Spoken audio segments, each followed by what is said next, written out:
Let's clear this up before we start. Two brothers at Manchester Airport. I fear the eldest, one charge, possibly suspended sentence. I can see him getting that. The younger one, quite definitely not. Violent disorder. Yeah, it's not his first rodeo, is it?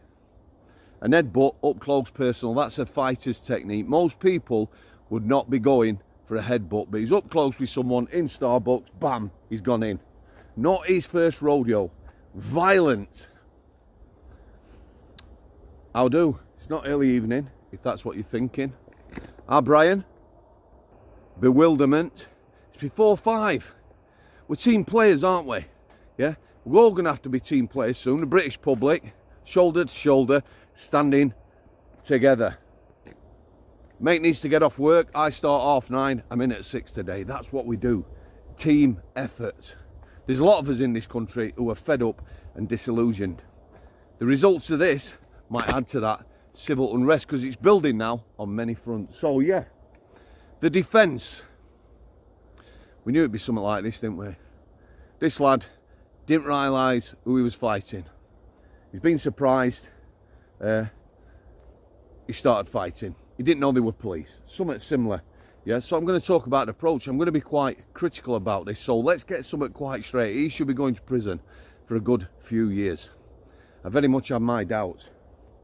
So we're going to talk about the National Tactical Response Group. They're prison officers, and compare them to firearms officers. But first, we're going to look at the approach at Manchester Airport. So we know we've got someone who's violent.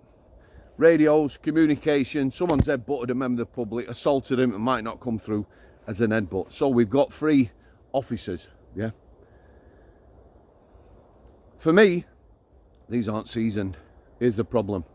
Maybe the middle one, the bigger of the 2 lasses, has some frontline experience. For me,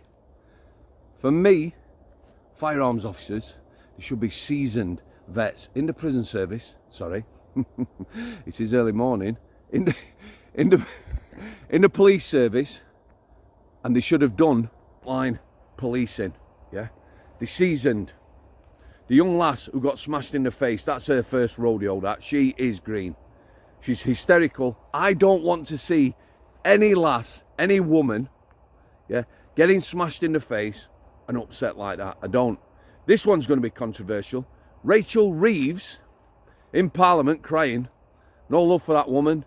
No love for any of them in the Labour Party. However, the fact that not one of her colleagues could comfort her, it's a disgrace. That's how I've been brought up, me, with women. So the one who got smashed, broken, no, she's green. Why is she there? Yeah. Recently, again, I'll remind you, we had a firearms officer discharge her weapon. She had a shield and she had her firearm. The shield was too heavy, the article said. No, it wasn't. She wasn't strong enough. There you go. That's not controversial. She couldn't hold the shield and control the firearm. Shot a member of the public. He was surrendering, being stopped in his car, shot him in the leg. She got cleared of that. But let's get it right. She wasn't capable of doing the job. She wasn't physically strong enough to do that job. She shouldn't have been there.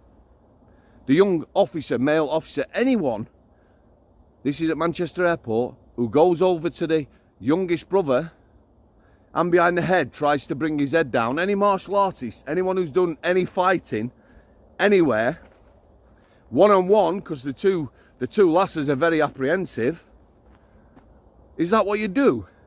You've got no chance of controlling someone.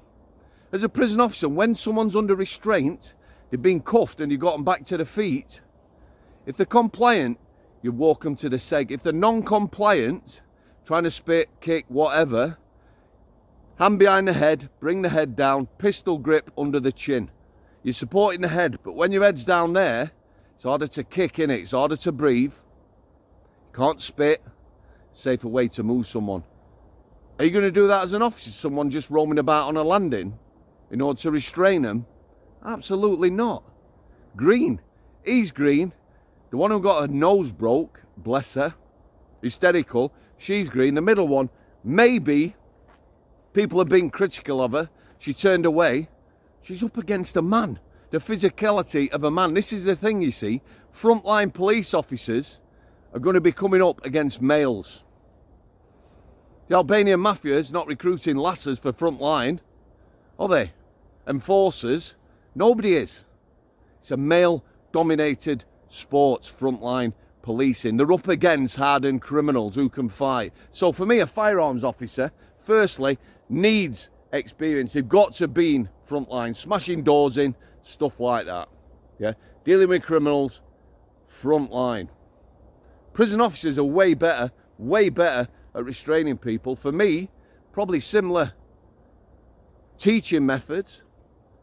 But again, when I was in the private sector, maybe a week into the job, then I'm in my first restraint. And it was endless. So you become proficient at it. Police, for me, always look lost. They have no clue how to deal with people, criminals. So the front line, they need experience. They need to be taught. They need to be fighting. They need to be in a gym. That should be part of their regimen. Yeah? If you're a frontline police officer, physically fit, tough, you're fighting. Take a couple of them, you and you're in the gym, you're doing your training, whatever it is, and I'm not talking about jiu-jitsu. It is Brazilian jiu-jitsu. I'm talking about fighting, some sort of physical fighting. You're 6 foot, you're 5 foot, get in there. Put the gear on, have a go. Like they do in the paras. A minute, go at each other. If you get knocked down, get back up. You need some physical strength, you need some focus, and you need to have been front line. Now the middle, the last, the bigger of the two, yeah, had the peace of mind. She's definitely done some frontline work, or she's got some experience, because she had the peace of mind. And it's not easy, spontaneous, adrenaline, to taser the lad. Yeah, he was going at the other copper, it don't matter, she did that job. As the other copper might have got mullered a lot more than he was. Now let's talk about the National Tactical Response Group. Yeah, prison officers, elite. They're in the gym, no question. Gym is part of their job. Physically fit. They also train specifically. They're elite at restraining people, but they train at height. They use pyrotechnics, stuff that will come under firearms. Quite advanced modern techniques. All sorts of things that you can get into cells and stuff like that. Stuff you would deploy in riot, hostage situations, that sort of thing. That's their job. Gym and training. Other than when they're out advising. They need to be the top dogs because they go to prison, not always involved, but they're advising people like me who are prison officers how to deal with situations. Very, very confident people. Our firearms officers need to be super confident. What they should have done, them officers, is stood off. They've got a group of individuals, possibly violent. The best weapon them coppers have got isn't the firearm. In America, they'd have had firearms out, wouldn't they? It's a taser, and you need some distance. 3 of them. You get straight on the blower. We need some more troops. We've found them. You stand off. Draw your tasers, or your tasers are ready. We need to speak to you. You don't walk into the middle of a group, try and grab someone's head, bring it down, and then 2 very tentatively lasses go to hold their arms. You want to hide into nothing. So no, I'm not anti-police, but they need to be the best of the best of the best. That corny American saying, but they do. For me, them 3, well, possibly 1, were not seasoned and not up to the job. If you're not physically strong enough to carry a shield, a firearm shield, and your weapon, you're not up to the job. It's nothing to do with lads and lasses. Physical strength, peace of mind, and focus. If you're inexperienced, you should have been taught. In that situation, you're not going wading in. Your firearms are useless. They're just going to get in the way. They're nothing. You're not better, stronger, tougher than anyone else because you're carrying a sidearm. Not at all. Just leave it there, guys. Brian just tripped over a tree stump. It is very early, guys. I think it's just coming up to 5 o'clock now. It is beautiful. It's nice to have him off the lead, running. Normally, he's off the lead up here and then he sees other dogs, he's off. So, most of the time, I'm walking him on the lead. other than we get our free time and free space. God bless you all. I'd like to thank you for your continuous support. Tough gig at the minute, guys. I'm serious about us being team players, whatever it takes. You know, I want to maintain my culture. I want my daughter and missus safe. Like I say, all coppers out there who've got kids, have a look at your kids, take a step back, maybe consider the possibility that your kids or your missuses are going to get armed. That's all we're about, us.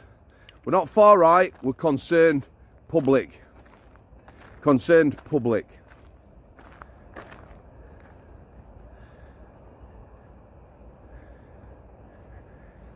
It's early, kid, isn't it? Eh? Is it early? Eh? Take your rubbish home, guys. Brian, no. Sit down. Sit down. Good boy.